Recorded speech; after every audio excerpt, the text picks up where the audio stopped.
위급한 일, 위험한 일을 우리 인생 속에 우리가 생각하지 못하는 그 순간에 일어날 수 있다는 것입니다. 이 문제와 어려운 일들이 우리에게 닥칠 때에 우리는 어떻게 할 것인가를 한번 여호사밧의 이야기를 통하여서 살펴보려고 합니다. 첫 번째, 어려운 일을 만나면 기도하라는 것입니다. 오늘 우리가 읽진 않았지만 3절과 4절에 보니까 여호사밧이 두려워하여, 여러분 인생에 두려운 일, 어려운 일, 무서운 일, 괴로운 일 안 만날 수 없어요. 여호사밧도 왕이었지만 이렇게 삼국이 공격해오니까 두려운 거예요. 무서운 거예요. 그런데 이 세상 사람들과 믿음의 사람들과의 차이가 뭐냐면, 두려운 일, 무서운 일이 생기면 세상 사람들은 사람을 의지하거나 아니면 자포자기합니다. 그냥 삶을 내려놓는 거예요. 그것이 최선의 방법이라고 착각하는 거예요. 그런데 오늘 성경을 보니까 여호사밧이 두려운 가운데 있을 때에 성경에 뭐라고 말씀하시냐면 여호와께로 낯을 향하여 그랬어요. 심지어는 이렇게 기도하고 나서 온 유다 백성에게 금식하라 공포한 거예요. 여러분, 어려움과 시련과 역경이 우리를 두렵게 하고 우리를 무섭게 할 때 하나님의 백성들은 반드시 하나님 앞에 나와서 기도해야 되는 것입니다. 그런데 이 기도는 단순히 어려움을 호소하고 어려움만 아래는 무작정 그냥 신랄 같은 어떤 희망을 붙들고 기도하는 것이 아니라, 우리가 하나님 앞에 드리는 이 기도는 하나님께 기도하면 응답하신다는 확신을 가지고 드리는 기도가 되어야 한다는 거예요. 우리가 하나님 앞에 드리는 기도는 그냥 푸념이 되어서는 안 돼요. 마치 비 맞은 중이 연불내듯이 중얼거리듯이 하는 그것이 하나님께 드리는 기도가 절대로 아닌 것입니다. 우리가 하나님 앞에 드리는 기도는 내가 기도하면 반드시 응답된다는 확신과 믿음이 있어야 돼요. 하나님에 대한 확신, 하나님께서 응답하신다는 확신, 하나님께서 일하신다는 확신. 그래서 하나님의 백성들은 광야에 딱 서 있어도 두려워하지 않는 거예요. 하나님의 자녀들은 사막에 세워놔도 두려워하지 않는 거예요. 그러니까 하나님께서는 하나님의 백성이라는 그런 어떤 자존감, 이것을 갖고 하나님 앞에 기도하는 사람들을 너무 기뻐하시는 거예요. 사실은 자존감과 교만이 종이 한 장 차이예요. 자칫 보면은 자존감이 높은 것을 교만하게 볼 수도 있고, 교만한 자가 자존감이 높다라고 그렇게 착각할 수도 있어요. 그런데 하나님이 보실 때의 그 자존감이 뭐냐? 하나님이 나의 기도를 들어주신다. 하나님이 내 어려움 속에서 내가 기도하면 나를 하나님의 자녀로 삼으신 그 하나님이, 나를 지으신 하나님이, 나를 불러주신 하나님이 내가 드리는 그 모든 기도를 반드시 들어주신다. 이 확신이 있는 사람이 바로 하나님 앞에 자존감을 갖고 있는 사람의 모습인 것입니다. 여호사밧이 바로 이런 기도를 드린 거예요. 비록 환경적으로는 두려워요. 지금 환경적으로는 도저히 불가능해 보입니다. 환경적으로는 어려워 보여요. 그럼에도 불구하고 그 마음의 확신에 우리가 이렇게 모여서 금식하고 이렇게 우리가 모여서 간구하면 하나님이 반드시 응답하신다는 확신이 있었던 거예요. 4절에도 유다 사람이 여호와께 도우심을 구하려 하여 유다 모든 성읍에서 모여와서 여호와께 간구하더라. 하나님이 응답하신다는 확신을 가지고 유다 성이 지금 다 에워싸여져 있는데도 불구하고 유다 성에 다 모여서, 예루살렘 성에 다 모여서 하나님 앞에 기도하는 거예요. 각자 처소에서 모여서 기도하는 거예요. 그러니까 어려움과 시련과 역경이 있을수록 우리는 하나님을 신뢰하고 기도해야 되는 것입니다. 예수님께서도 우리에게 뭐라고 말씀하십니까? 구하라, 찾으라, 두드리라 그랬어요. 왜 구하라, 찾으라, 두드리라 말씀하셨습니까? 구할 것이 있으니까, 찾을 것이 있으니까, 문이 열려져야 되니까 구하고 찾고 두드리라는 거예요. 그런데 이 구하고 찾고 두드리라는 말에는 어떤 의미가 있느냐? 구하면 얻을 것이고, 찾으면 찾을 것이고, 문을 두드리면 열릴 것이라는 확신과 믿음을 가지고 기도하라는 거예요. 심지어는 악한 자도 자녀에게는 좋은 것을 줄 알거든. 하물며 하늘에 계신 너희 아버지가 구하는 이마다 그의 자녀에게 좋은 것으로 주지 않겠느냐, 그렇게 말씀하시면서 확신을 가지라고 예수님께서 기도하는 자들, 기도해야 하는 자들, 기도해야만 사는 자들에게 확신을 계속 심어주시는 거예요. 그러니까 오늘 우리가 하나님 앞에 기도할 때도 믿음으로 확신해야 돼요. 두 마음을 품어 정함이 없는 자들은 바다 물결처럼 요동치기 때문에 이런 사람은 아무것도 주께 얻을 생각도 하지 말라고 그랬어요. 그러니까 우리가 하나님 앞에 기도할 때는 분명한 확신이 우리 안에 가지고 있어져야 한다라는 거예요.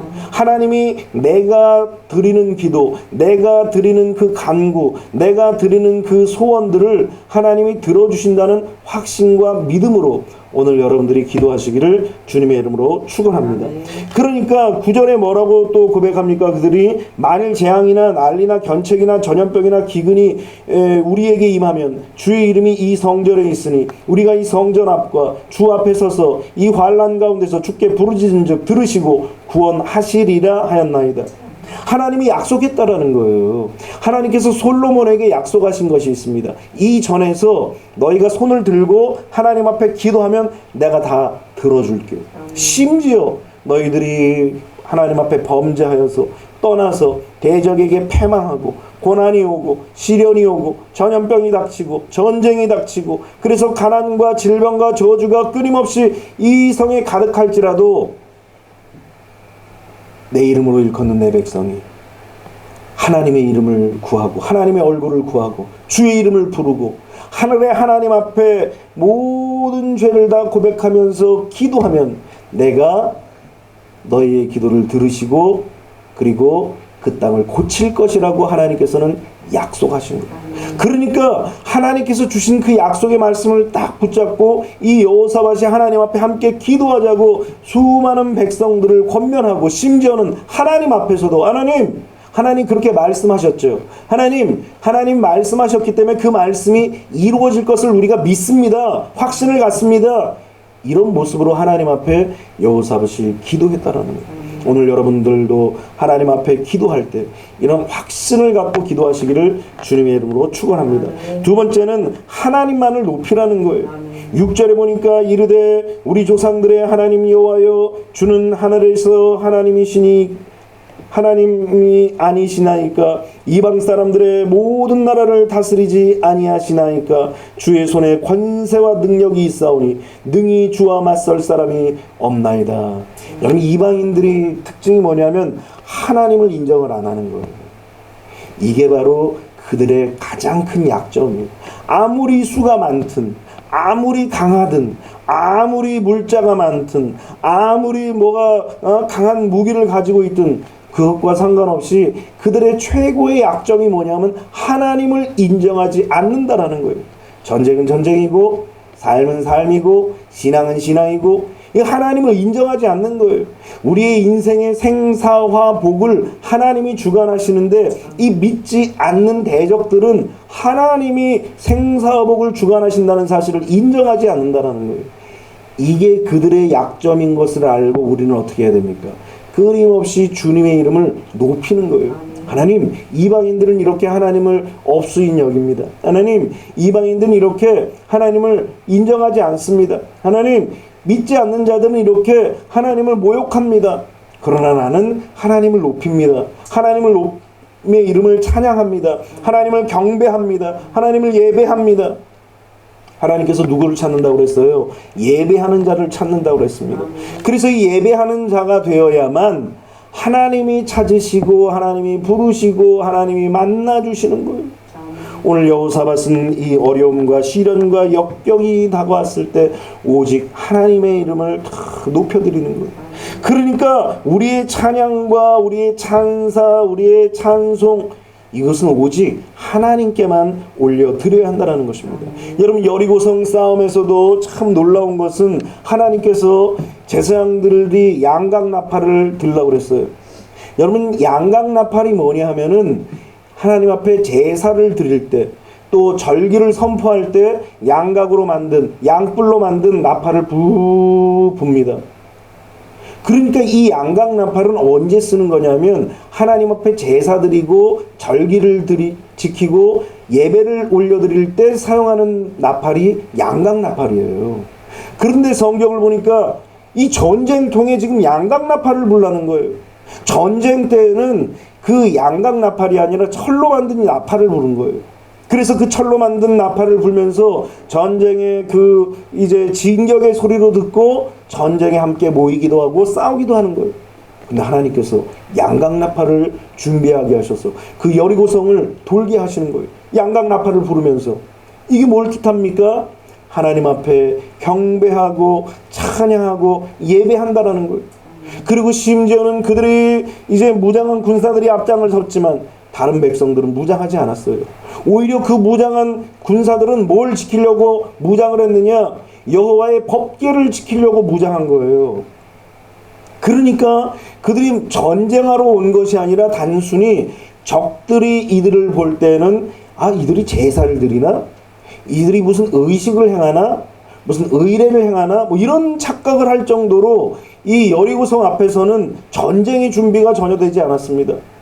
오히려 비무장한 그런 제사장과 그리고 군사들이 함께 걸어가는 거예요. 아무 소리도 안 하고 그냥 나팔만, 양각 나팔만 푹푹 불어대면서 그냥 도는 거예요. 법궤를 메고. 그러니까 이 적진 앞에서 이들은 무엇을 했느냐? 하나님을 찬양하고 경배하고 주님의 이름을 높였습니다. 그랬더니 인간의 힘으로 할 수 없다고 생각했던 그 여리고성, 인간의 능력으로 또 심지어 이스라엘 백성들의 실력으로 여리고성을 무너뜨릴 수가 없었는데 하나님께 찬양하고 경배하고 주님의 이름을 높였더니 하나님이 이 여리고성을 이스라엘 대신 싸워서 무너뜨리셨다라는 거예요. 그래서 하나님께서 여리고성의 모든 짐승, 사람, 물건들을 다 태워버리라는 거예요. 왜?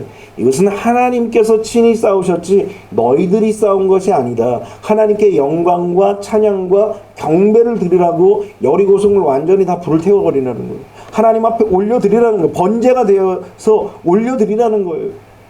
그러니까 이 전쟁통에서 하나님이 원하시는 것은 무엇입니까? 전쟁 준비도 물론 해야 되겠지요.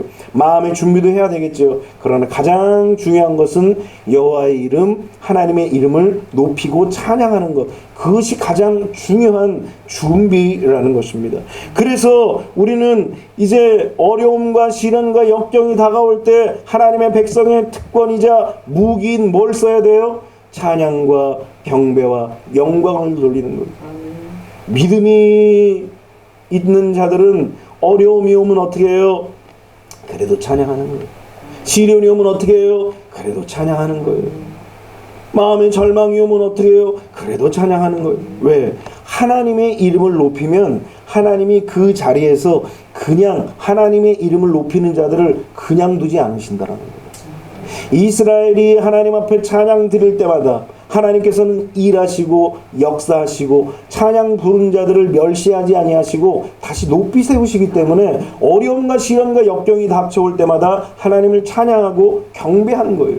뭐 곡조로 찬양을 드리기도 하고 입술로 하나님을 높이기도 하고 우리의 몸, 영과 혼과 마음으로 하나님을 높이기도 하고 어찌되었든지 우리는 온 인격을 다하여서 하나님께 찬양하고 경배하고 주님의 이름을 높여야지 우리가 어려운 세상, 힘겨운 세상, 역경 많은 세상, 그래서 두려움을 주는 이 세상을 능히 극복해낼 수 있는 것입니다.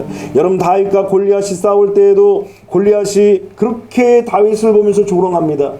어떤 막 우락부락한 군사가 나올 것으로 뭐 전쟁의 그 전사가 나올 것으로 생각했는데 웬 어린 아이가 지팡이 하나 짚고 그냥 핫바지 입고 그냥 나오는 거예요.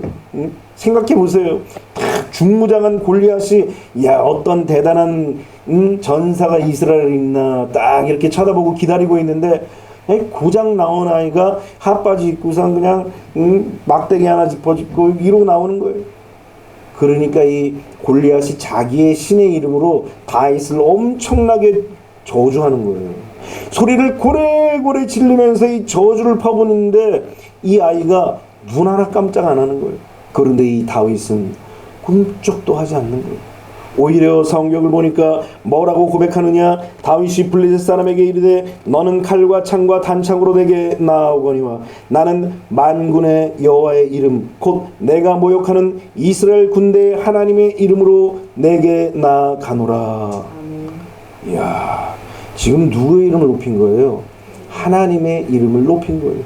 전쟁은 나에게 속한 것이 아니라 네가 지금 모욕하는 그 하나님, 그 하나님이 전능하신 하나님이신데, 그 하나님이 능력이 많으신데, 그 하나님이 위대하신데 그 하나님을 네가 욕했냐? 나는 네가 욕한 그 하나님, 전능하신 하나님, 능력이 많으신 하나님, 위대하신 그 하나님의 이름으로 나왔다.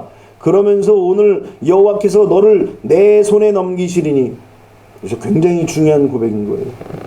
우리가 승리할 때도 항상 잊지 말아야 될 것은 이 승리의 주체, 승리를 허락하신 분이 내가 아니라는 거예요. 내가 아무리 형통하고 아무리 복을 받고 아무리 세상에서 이름을 내고 승리를 했을지라도 내가 이룬 것이 아니라, 그러니까 우쭐할 필요가 없어요. 다윗이 하나님 마음에 합한 이유가 무엇입니까? 어디를 가서 승리를 하든 어디를 가서 형통을 맛보든 거기서 우쭐하지 않았어요. 오히려 하나님의 이름을 높였습니다. 여기서도 골리앗 앞에서 여호와께서 너를 내 손에 넘기시리니 내가 너를 쳐서 내 목을 베고 블레셋 군대의 시체를 오늘 공중의 새와 땅의 들짐승에게 주어 온 땅으로 이스라엘의 하나님이 계신 줄을 알게 하겠고 또 여호와의 구원하심이 칼과 창에 있지 아니함을 이 무리에게 알게 하리라. 전쟁은 여호와께 속한 것인즉 그가 너희를 우리 손에 넘기시리라. 그러니까 모든 전쟁의 주체를 다 하나님으로 고백하고 있는 거예요. 하나님이 나에게 승리를 주시고 하나님이 나에게 이기게 하시고 하나님이 나로 하여금 너를 무찌르게 하시고 모든 주체가 다 하나님이에요. 요걸 좀 바꾸면 뭐 꼭 우리는 뭐 칼싸움 할 건 아니니까 하나님이 나에게 복을 주시고 하나님이 나에게 건강 주시고 하나님이 나에게 형통 주시고 하나님께서 나의 길을 평탄케 하시고, 그러니까 모든 주체가 하나님이시라는 거예요. 그런데 우리가 자꾸 잊어버려요. 그래서 골리앗처럼 고백하는 거예요. 마치 내가 강하면, 내가 많이 소유하면, 내가 건강하면, 바로 다 모든 말에 내가 잘 되고 내가 형통하고 내가 건강, 다 내가 하는 것처럼 이야기한다라는 거예요. 우리는 어떤 순간 어떤 형편 속에서도 하나님의 이름을 높여야지, 하나님의 이름을 경외하고 하나님의 이름을 경배하고 예배해야지 결단코 우리가 앞서서는 안 된다라는 거예요. 이것이 바로 하나님의 백성들의 삶의 방식이에요. 아니 세상 사람들이야 자기 이름 내죠. 세상 사람들이야 자기가 했다고 다 하죠. 많이 배워서 하고 내가 권세가 있어서 하고 내 뒷 배경이 좋아서 그렇고 내가 많이 뭔가 소유해서 그렇고 다 내가. 그러나 하나님의 백성들의 삶의 방식은 내가 아니라 하나님이라는 거예요. 하나님께 다 찬양과 경배와 영광과 존귀를 하나님 앞에 올려드리니까 하나님이 그 소리를 들으시고 우리에게 역사하시고 인도하시고 이끌어 주시는 것입니다. 그러니까 대부분 문제 앞에서 우리는 세상 사람들과는 다르게 하나님의 이름을 높이고 하나님의 이름을 경배해야 되는 것입니다.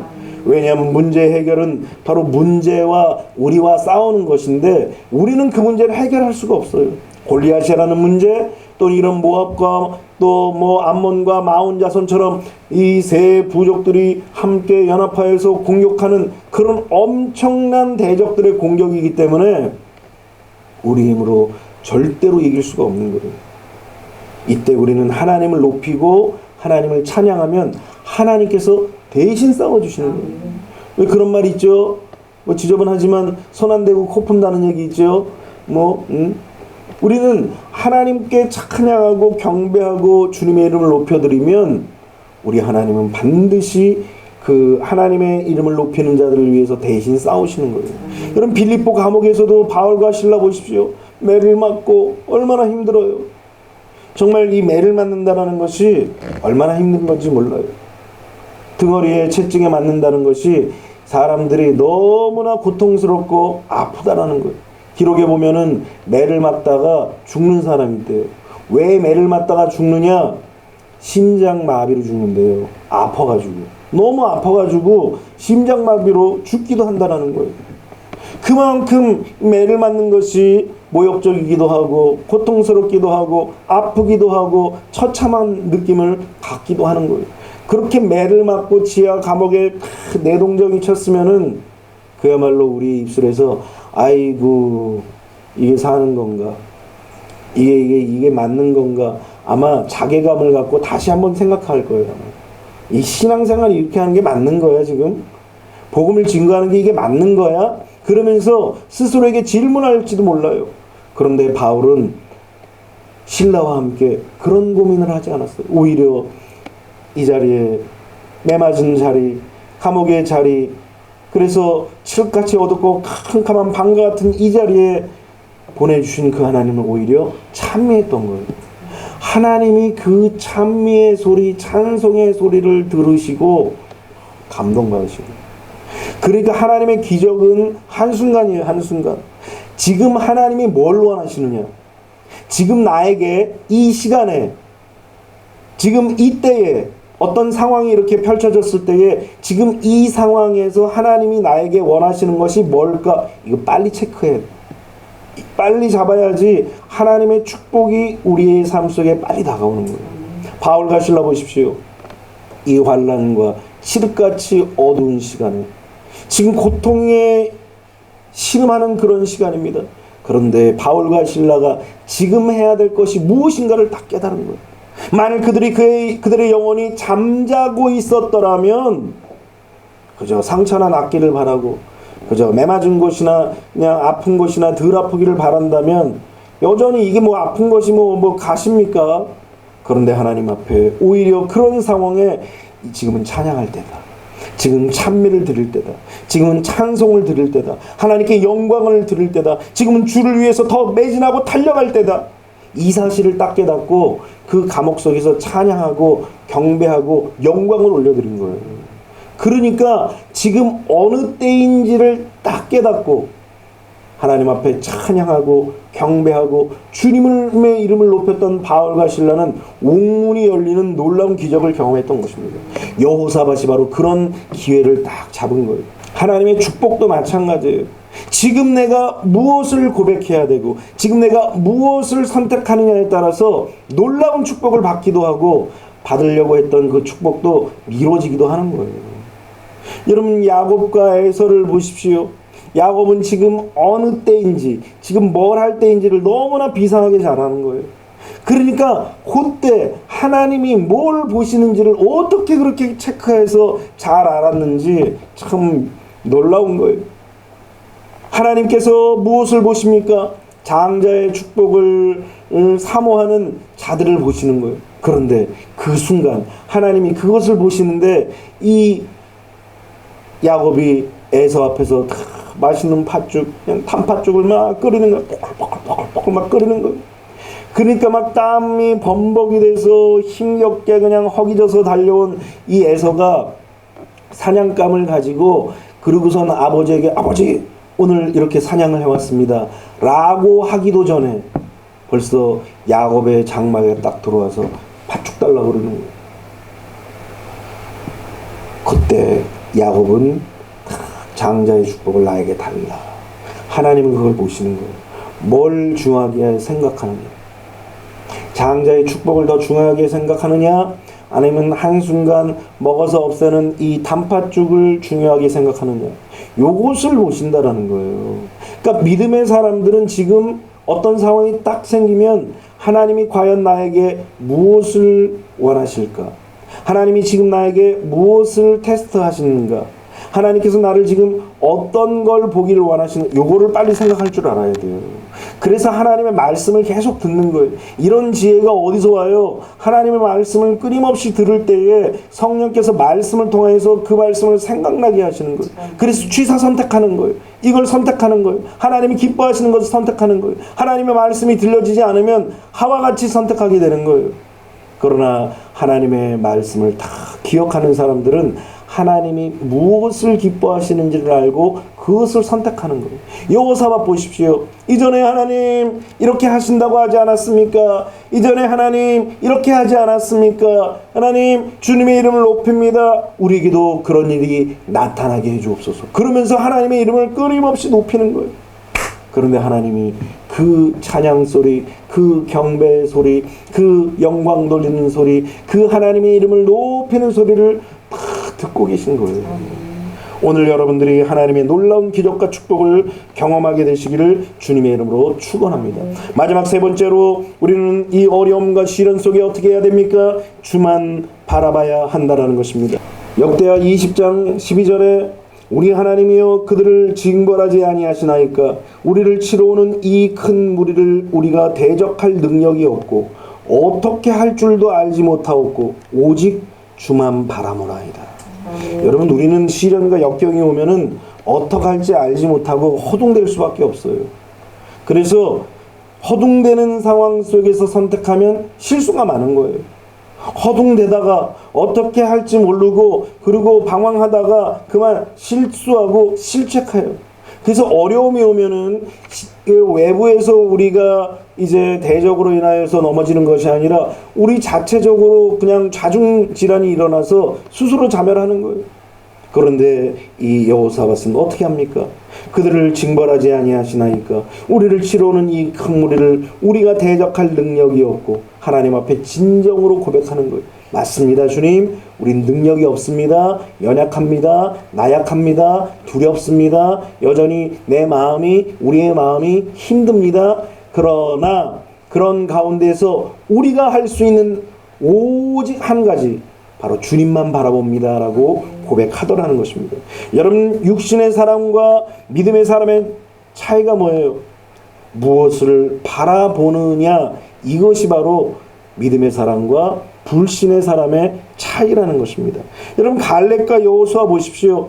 10명의 정탐꾼들과 차이점이 뭐예요? 똑같아요. 똑같은 것 갖고 똑같은 것 보고 똑같은 곳에서 들었어요. 그런데 보는 것이 차이가 난 거예요. 여호수아와 갈렙은 들과 산과 산성과 사람들을 봐도 무엇을 바라봤느냐? 하나님의 약속의 말씀을 바라본 거예요. 그러니까 그 땅이 젖과 꿀이 흐르는 땅, 하나님이 약속한 땅, 하나님이 주실 땅, 하나님이 정복하게 하실 땅, 하나님께서 취하게 하실 땅, 이 약속의 말씀을 바라봤는데 10명의 정탐꾼들은 뭘 바랐습니까? 상황과 형편과 현실적인 것을 바라본 거예요. 우리가 현실적인 사람이어야 하겠지만 현실적인 사람이 되어지면 자칫하면 하나님의 약속은 온데간데 없어지는 거예요. 지금 당장 내게 주어진 상황, 형편, 지금 내 상황에 예배드리게 생겼어. 이렇게 나오는 거예요.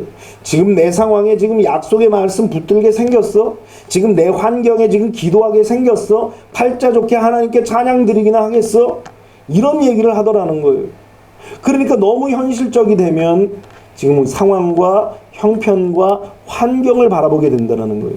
10명의 정탐꾼들은 바로 그런 자들이라는 거예요. 하나님의 약속은 온데간데 없고 하나님의 젖과 꿀이 흐르는 땅이라고 이야기하시면서 그것을 너희에게 주었다. 너희 발바닥으로 밟는 땅을 다 주었노라. 이렇게 약속하셨는데 그 말씀은 온데간데 없고 사라지고 오직 지금 내 눈에 보이는 현실적인 상황과 형편과 환경만 바라보는 거예요. 그러니까 그들 마음속에 절망의 구름이 쫙 깔리는 거예요. 어둠의 먹구름이 쫙 깔리는 거예요. 그러니까 늘 마음이 어둡고 힘들어요. 우리는 그 어둡고 힘든 상황 속에서도 한 줄기 빛이 쫙 비춰지면서 태양이 저렇게 찬란하게 비치겠구나. 이것만 뚫고 올라가면 하나님께서 찬란한 태양을 내게 비춰주시겠구나. 그런 확신과 믿음을 가져야 돼요. 이것이 바로 주만 바라보는 모습인 것입니다. 전에도 말씀드렸죠. 비행기를 타고 쫙 가는데 막 천둥번개가 치는 거예요. 뇌성병력이 치니까 막 비행기가 막 엄청 힘듭니다. 그러면서 비행기가 쫙 상공을 향하여서 더 높이 올라가는 거예요. 그러고 나니까 와, 정말 엄청난 광경을 제가 봤어요.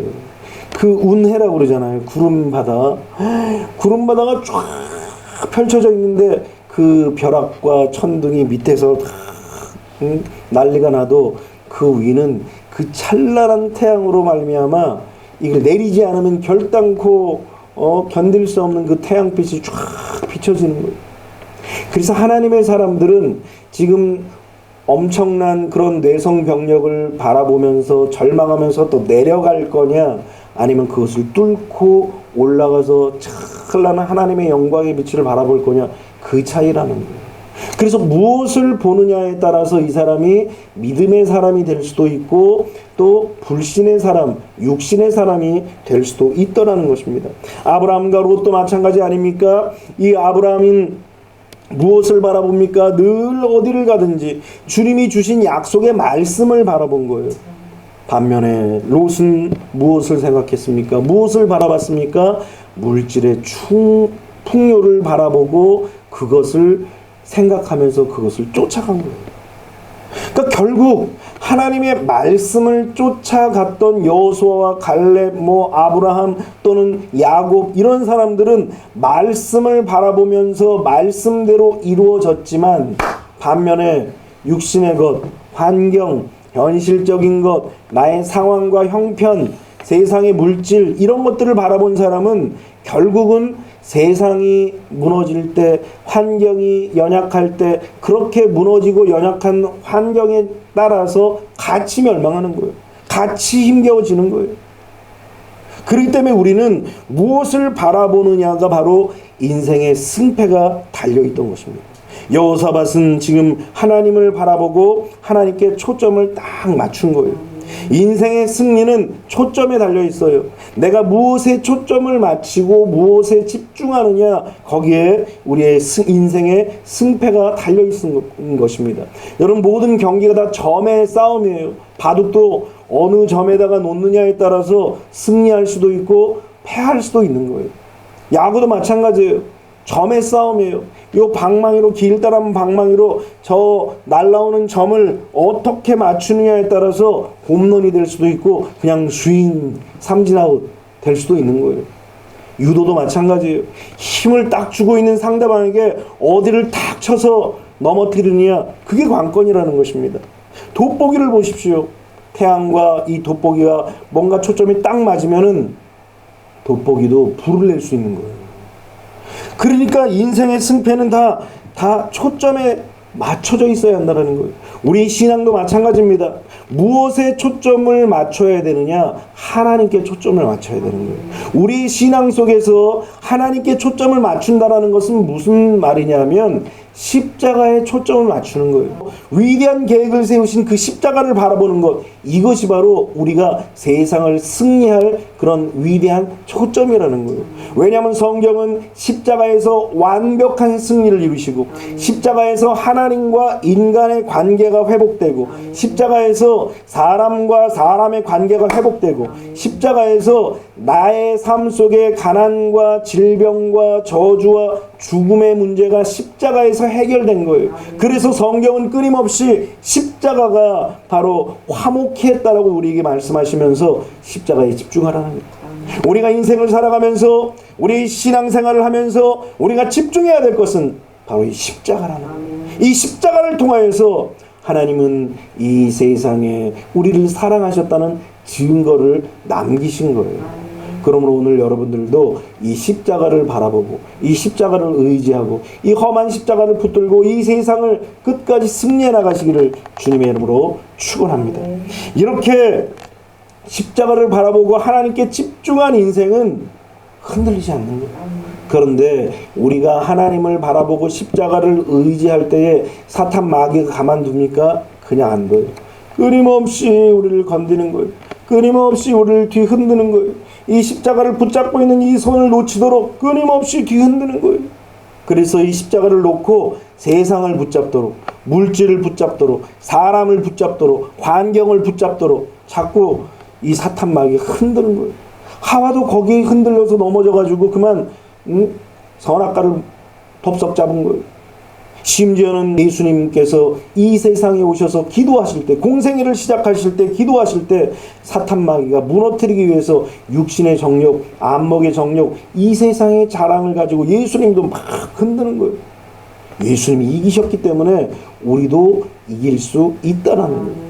오늘 이 십자가를 꼭 붙잡고 끝까지 승리하시는 거룩한 주의 백성들이 되시기를 주님의 이름으로 축원합니다. 우리가 이렇게 마귀가 우리를 뒤흔들고 넘어지고 쓰러지게 하려고 뒤흔들지라도 우리가 하나님을 바라보고 하나님께 초점을 두고 십자가에 초점을 잡고 우리가 믿음으로 전진하고 달려나가면 하나님께서 여기에서 감동하시는 거예요.